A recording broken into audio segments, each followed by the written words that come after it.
Today we talk about Tumult Royale, a game by Klaus and Benjamin Tauber, the same designers of the board game Smugglers, which I reviewed 1 or 2 weeks ago. And in that video I called them the two Germans that didn't get the memo. They're two German designers that do not align themselves with the kind of traits and expectations that we come to expect from German designs. When we talk about German gaming, we talk about games that are linear, simple, straightforward, elegant, abstract, and so on and so forth. That was not the case in Smugglers, where there were some of the strangest mechanics that I've ever seen, including the task of making balls out of a strange mutant Play-Doh. Looks like Play-Doh, but it behaves differently. Paired with the bluffing mechanics. Some really strange elements went together. So I was curious to try another game by them. Tumult Royale is a game with a completely different theme from Smugglers. In this game, which has a satirical element, the players play on the role of medieval, early modern aristocrats, kings, nobles that are mainly concerned with building statues of themselves everywhere to further their image, much more concerned about that than they are about the happiness of their people. So they're trying to push their luck, to push the resources of the kingdom, to steal as many resources as they can through taxation, to build statues of themselves, and just get as close as possible to the point, to the breaking point, where the people will rebel against them without actually getting there. So you want to steal as many resources as you can without getting the people too mad about what you have been doing. And as in Smugglers, I can tell you already, these two designers still did not get the memo. They gave us a game that is very different from what you may expect from a German design. Let's talk about this game now. Each player in the game uses a play array such as this one, representing the castle that he or she controls. So the play array indicates the costs that you need to pay in terms of materials to build statues, which is the core idea in the game. And yeah, you have a summary of the various phases in a turn. Very nicely done play array. Also, you may have noticed these slots here. This is where you place your statues so that you always know exactly how many you placed and how many you still have. Very neat idea, because knowing how many statues have been played by the players is very important. And here we have the statues. Well, the meeples' heads representing the statues. Here we have the main board. The main board is of variable size. You have a frame, and depending on the number of players, you will use only part or all of the sections that make the frame. Then you also have terrain tiles, as you can see, go in the frame, and you have a stack of terrain tiles, such as this one. At the beginning of the game, some terrain tiles will be face down and some face up. The size of the board and the number of tiles face down or face up all depend on the number of players that you have. What else do we have? Supporters, which are a currency in the game. You want to have a lot of supporters with you. The number of supporters goes up and down constantly based on many game effects. And finally, we have resource tiles. These tiles here, which are super mega important because these are the resources that you need to build statues based on this idea. So what happens during the game? The players will start with the statue on the board in an inhabited area, not in a village, not in a palace. I don't see any palace here. A palace with this space here, just to show what it looks like. And then, well, then the game is ready to start pretty much. What happens? What happens is that in the middle of the table by the board, you will place the commodities, the resources face down not in as much of a messy stack like you see here. It is better if they do not overlap. Each turn also you remove randomly and blindly several of these tiles so that you never know exactly what is there and what is left. Then before you start the turn, after you have placed these guys here, you roll the spinner here. Well, you spin the spinner, which indicates the mood of the people. The number that is indicated by the spinner, throw 4, 3, 2, or 5, most likely it will be a 3 or a 4, is the number of commodities of each type, and there are 3 types of commodities, the number of commodities of each type that must be left there, that the aristocrats that the players control will not take from the people. If at the end, after players have grabbed these resources, there isn't the minimum number that the people require, as indicated by the spinner, bad stuff happens, the greediest player will get to suffer. Then, players, when I said players grab these resources, I meant that quite literally. You start the timer, and then each player using only one hand, the other hand stays under the table, peeks at these resources, and decides which ones to take and which ones to leave there. So if you have, especially if you have more than 2 players, it can get quite chaotic and troublesome, and you do not have much time. Time just ran out. So players will grab resources, and then after you're done with that phase, you need to flip the remaining resources face up to see if the remaining ones are sufficient to satisfy the requests or the requirements of the people. In this case, we have more than 4 hammers, more than 4 stones, and more than 4 bread. That's great, but also did not grab many things. With more players, it's more likely that somebody will get greedy. In case, like in this case, for example, we would have a tumult for bread, because there is enough bread. In this case, we would have a tumult for bread and 1 for hammers. In case that happens, then you look for the greediest player in that category. In this case, would be the greediest for hammers and the greediest for bread, which is the player that has the most, and the player will have to pay a penalty. First, the player loses 3 supporters to start with, and then the player also loses all of the tiles that they grabbed in the tumultuous category, but 1. They can keep the lowest value. In this case, suppose this is the case, I had these 2 tiles, I was the greediest grabber of hammers, I lose this tile, and I can keep this one. Then players alternate building statues. They spend the commodities that they still have in their hand after resolving potential rebellions, and they spend them to place statues on the board.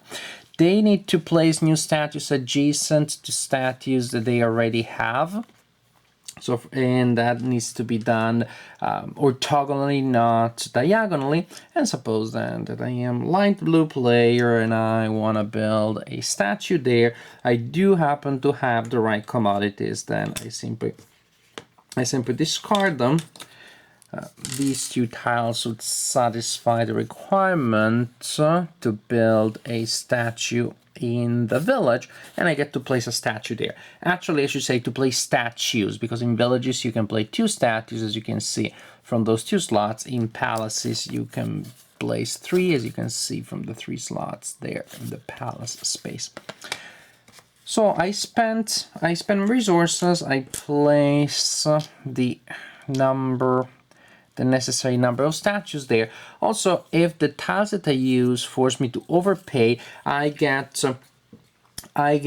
supporters in return. So for each point of resource that you overpay, you get a supporter. It's pretty much the medieval equivalent of keep the change. You spend a lot more than you need, you leave the change there. Supporters are happy. Yippee! He left the change.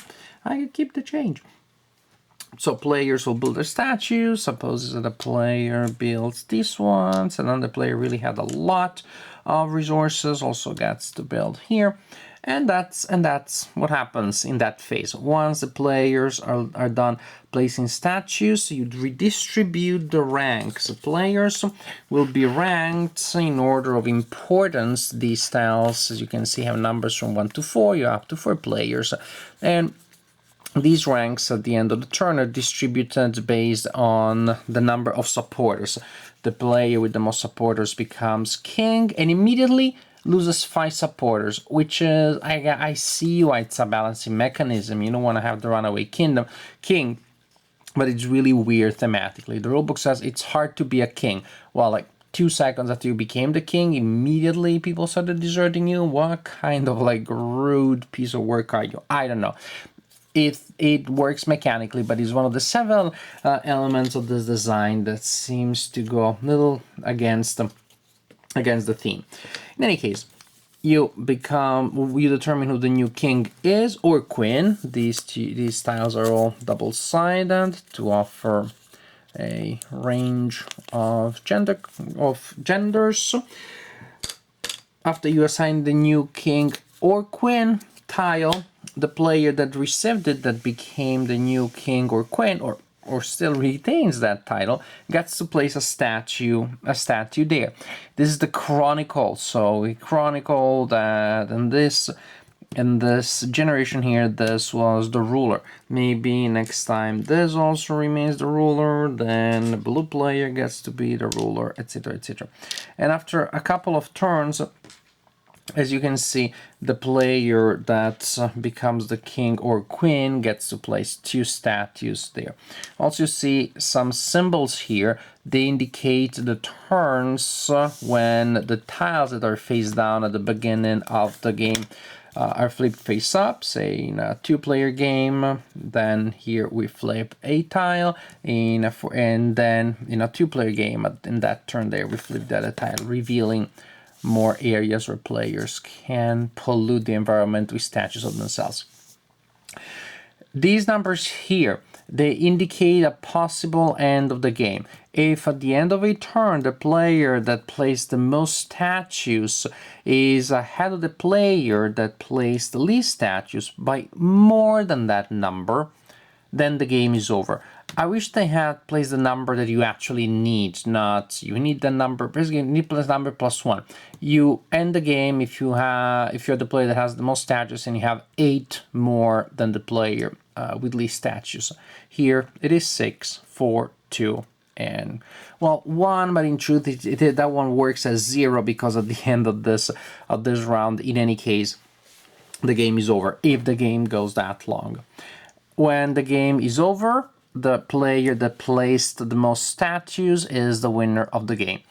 The game also ends if a player manages to place all their statues on the board before somebody else does. Sometimes you go to large stores or supermarkets and you found those boxes that are called something like Family Game Center, 15 games in here, chess, checkers, Mancala, backgammon, bunch of other games. And sometimes you buy a single board game that almost feels like a game center, meaning there's almost multiple games in it. Which happens when there are mechanics that are very different from one another and they don't necessarily go well together. Tumult Royale gave me a feeling of that sort. It almost feels like there are too many moving parts that don't really go together well. Some are very interesting, some are very fun. It's just that as you switch from one to the other, sometimes you get a little bit lost. You get a little bit like, okay, where were we? Which game are we playing now? Oh yes, now we're playing the building things and trying to get in each other's way as we extend our line of statues, bonds for longest road. No, we don't have that, but almost like a set of Catan-ish. Spend resources to build roads and try to get in each other's way. Oh no, now we're in the moment where we're trying to steal resources real quick and we have a limited amount of time. It feels unfocused. It feels almost like too many colors mixed together until the final result is gray-ish. None of the elements is wrong per se. It's not like there is any mechanic that is glaringly wrong or problematic. It's just you switch through many different things, and simply again, in a term, these elements don't necessarily go together very well. I almost feel like these two guys get together and we're playing some drinking game, and whatever the condition that was set when you had to pay a penalty, you had to drink a big glass of beer and come up with a new mechanic. Okay, building statues. Okay, that's fun. Boom. Okay, grabbing resources in real time. Okay, boom. Spinning my spinner and see what happens. Okay, fine. And the result is a strange beast here, which feels very very heterogeneous, not homogeneous at all, not cohesive at all. I didn't enjoy it all that much. I didn't hate it, but I'm really far from liking it. If nothing else, because recently I played a game that has some elements of this game, but it's much more focused. It's much more self-contained. It has a stronger personality. I'm gonna grab it for you. Don't go anywhere. Stay there. Here we go. Pirate-Tunes. Pirate-Tunes is also a game where you have just a couple of seconds. Here's like 11 seconds. In Tumult Royale, some 20 seconds to grab resources. In this game, you have 11 seconds to grab resources that are face up. Here you have some 20 seconds to pick up resources and put them back there and grab them. I like that idea. I like the energy that comes from like jumping on a limited pool of resources. It just feels like here having the fact that you had to peek at all the resources adds a luck element that you don't have Pirate-Tunes, so the resources all face up. And Pirate-Tunes, again, is much more focused. It has a stronger personality. You look at those resources, you try to grab them before the players do, you adjust based on what the players are doing. Oh, I want to have majority in that area, but now you are getting majority, so I'm gonna correct that and try to steal majority from you, which you cannot do here, because I see you're picking out a piece and I don't know what that piece is unless I pick myself. And if you left it there, maybe it's a piece that is too dangerous anyways, or that you don't need it. I don't have the sort of like direct confrontation, that sort of tension. And once you have collected your resources here in that very limited amount of time, where everybody's like jumping on the same limited pool of resources, then you assign those resources to your player and you go back and repeat that. There's only that element. But here you have that energy, that tension. Yes, real time. Let's try to do things before that the players do and not get in each other's way too much. Or at least I don't want you to get in my way, but if I get in, you can get in yours, is good. But again, you don't really have much of that because the interaction is limited. So you have that nice energy, nice tension of the real time thing, and then the turn devolves into many other things. And now we check, and now we resolve the tumult, and now we do this other thing, and build the statues, etc. Now, I'm making it sound longer than it is, but somehow it's just that switching to so many different mechanics that don't really have much to do with each other makes the turn feel longer. The turns are not very long, they feel a little longer than they are, and they feel to me a little too loose, a little too unconnected. So there isn't any element of Tumult Royale that I dislike individually. I don't particularly like the way they get together. They almost seem to weaken each other. I don't see any way in the future that I'll play Tumult Royale when Pirate-Tunes is still in my collection, because if I want the real time, the tension, everybody jumps from the same resources, Pirate-Tunes does that much better, and it's about that, and doesn't have any distracting elements. Here I almost feel like each element is distracting you from the other, and at the end all the elements sort of like annul each other, at least weaken each other. So I don't see that I would play, when I want a real-time tension, grabbing resources game, Pirate-Tunes works much better than Tumult Royale does. It's about collecting sets of things to build things on the board, collect sets of resources, you exchange for things that you build on the board. There's so many other games that do that, I think, better, and again, more focused on that specific element. It's a distracting game that distracts me from itself. Again, it's a game where the moving parts don't go together. It's a strange hybrid of different animals that almost feel like they're pulling different directions, and as a result, they're not really going anywhere. Tumult Royale, not a bad game. If nothing else, kudos for the originality. Kudos also for attempting to create a satirical game. Creating social satire in a game is not easy. And in this game, yes, you have that element, but again, there are so many other elements that really I'm concentrating on finding the right number of hammers and pieces of bread rather than really enjoying, haha, what a strong statement about the medieval aristocracy. And also, like, yes, I mean, who cares? That's like 700 years ago.